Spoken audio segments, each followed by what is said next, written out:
Hey, this is Paul coming at you from the garage.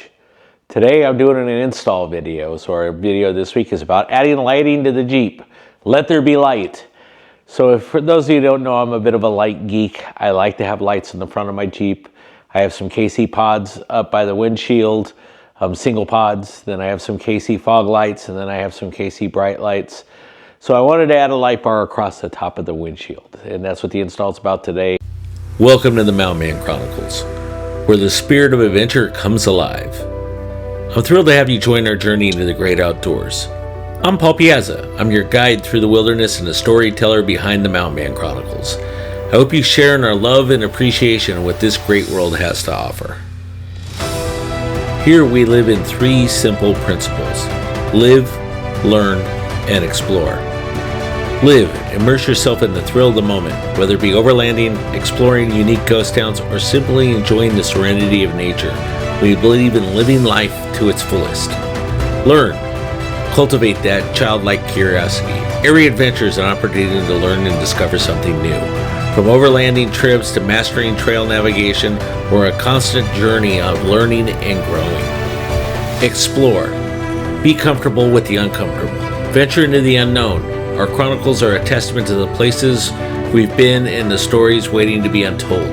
Join us as we explore the hidden trails, the pristine lakes, and the mysterious places this great nation has to offer. And of course, what adventure would be successful without proper planning and the right gear? We'll be showcasing some of the tools of the trade along our journeys.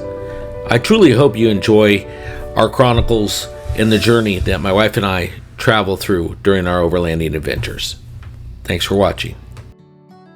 I wanted to go initially with the KC lights, but I couldn't justify their Pro Series LEDs, which were like $2,100 for a set of KC lights. Was just, I just couldn't justify it. I just couldn't bring myself to pull the trigger. I looked at their next one, the Slimline lights, still at $1,600. Seemed like a lot of money to me for a set of lights. And then I looked at the baseline lights, which were more incandescent. I've used those before. They are actually pretty good, but they sit up higher, and one of my requirements was for lights to sit at the same level as the top of my roof of my Jeep. So in my research, I looked at diodynamics, and a lot of lights are very expensive. That was my conclusion. Then I came across a company called ZROADZ that made cube lights, and I'm a fan of cube lights. I don't really like big lights. I like to have smaller lights. And so the price was reasonable. Their brackets looked really sound. They had good insulation between that and the cab.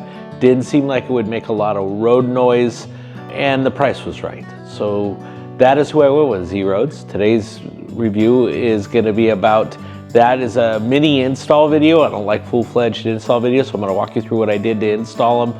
I'll give you some feedback on the install, and then tonight I'm going to take them out and kind of align them. I'll show you how bright they are for a before and after, and aesthetically how they look. So I hope you enjoy the video. Hope you enjoy the installs.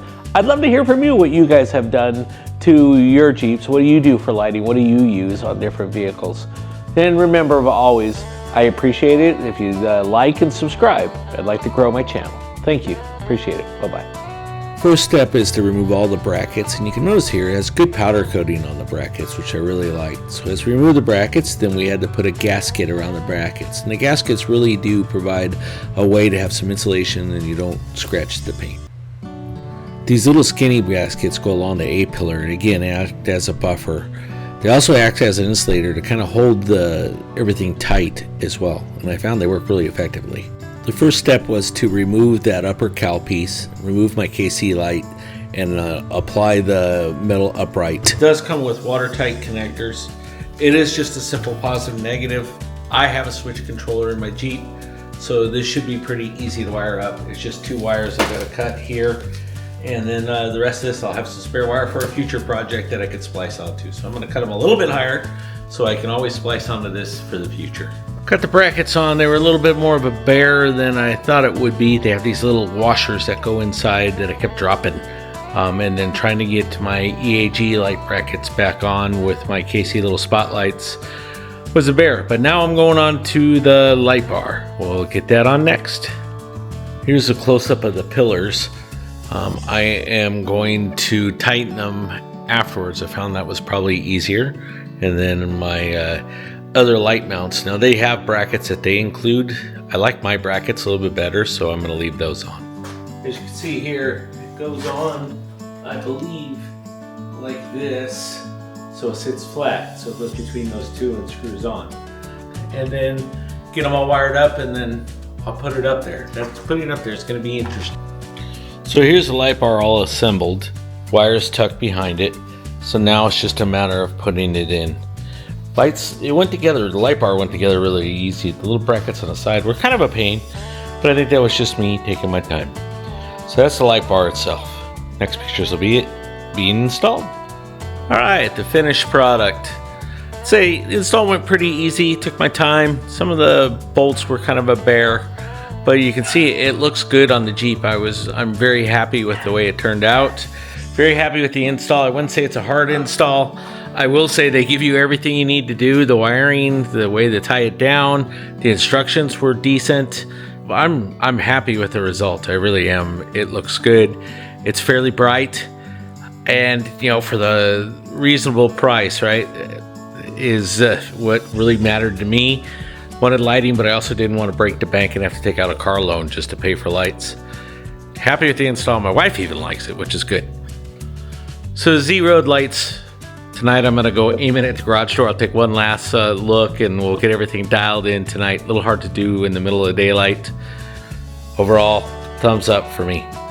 You can see we got the lights hooked up. They look good. They're plenty bright. More of a front view. See, they're kind of crazy bright. But from the side, they're really bright from the front. They throw off a pretty good spot beam, judging by the garage. Got everything lined up. I'm happy with the outcome. I like the amber on the outside. I was really kind of mixed about that, but I do like it because it gives one, I like amber lights, but the second thing is they throw off a good amount of lights. You can see that's just with the light bar on. Really like it. One of the things I did add to the lights was I put in, when I put them in, and I didn't do an install video on that, I put in the Vox switch up here on the pillar, which I really like. I have the one down below, but I also, this is what controls the lights here. It's nice as that's dimmable. You can make it change colors. I have it on white to match the Jeep interior, but it makes it really easy to turn on the lights and get crazy with it. As promised, here's the lights at night. This is no lights at all on the truck except for maybe my fog lights. No, not even those. That's lighting up with the top lights. Might aim them up a little bit more. They're aimed down in front of us a little bit too much, I think. But you can see a good amount of beams coming out, both amber and clear. Here's the lights I recently added. Little amber, you can see that kind of come on in front of us. Some other lights I added, and then the rest of the lights from the front. Poof, poof. And that includes the ditch lights, includes everything else. And then finally, the headlights. So yeah, we have enough light now. I think we're doing really well. Again, ZROADZ Lights is just awesome. I'll put a link down to their website down below, and a link to the bar. Hope you like them. Bye.